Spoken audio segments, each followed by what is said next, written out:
ברוך אתה אדוני אלוהינו מלך העולם שהכל נהיה בדברו. You know, I repeat myself very often. We have already spoken about it. But as time passes by, I get new insights. I think I understand it from a different point of view. You know, the first couple, Adam and Eve, were in the Garden of Eden. And God told them, you know what? You can do whatever you want here. You can have the greatest of times. However, there's one little thing I don't want you to do. You know, there is a tree of the knowledge of good and evil. I don't want you to eat of the fruit of that tree. Well, this is what happens.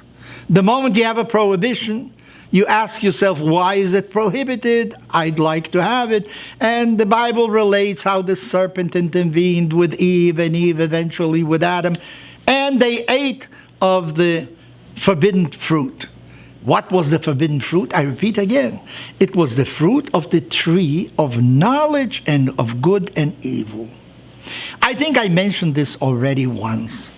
I had a great friend who was a tremendous Talmid Chacham.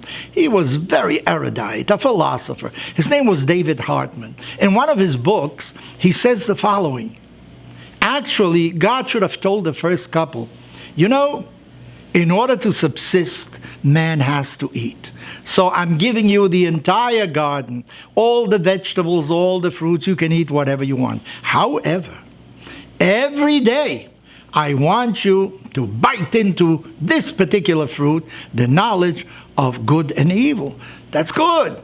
Man should be able to differentiate between what is good and bad, right? So why did God say just the opposite? Don't do that. You'll gain knowledge of good and evil. Very difficult to understand. But maybe, let me tell you something. What is good and what is evil?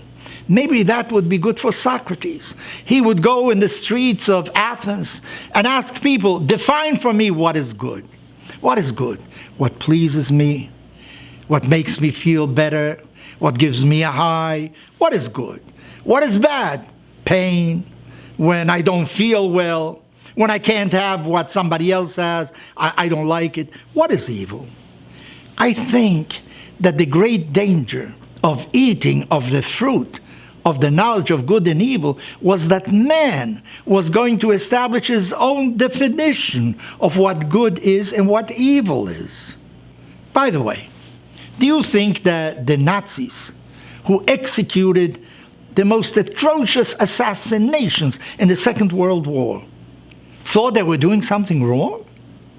They were taught, no, there are Jews, there are homosexuals, there are people that don't deserve to live. What they do is contaminate the human race. So what you are doing is a cleansing operation. This is for the benefit of humanity. To the contrary, it is good. What you are doing is good and noble. True that you may have to kill somebody, but the end result is very good. What do you think Stalin thought when so many millions perished in the Soviet Union? In China, when food was denied to millions of people who died of starvation, did those people think that they were doing something bad? No. They rationalized that this was for the benefit of humanity. So maybe what the Torah is trying to tell us, you know, the danger wasn't that man should know the difference between good and evil. The danger was that he was going to set up his own decalogue. He was going to set up his own system and say, this is bad and this is good, according to his own personal interest. Then it would be something very personal.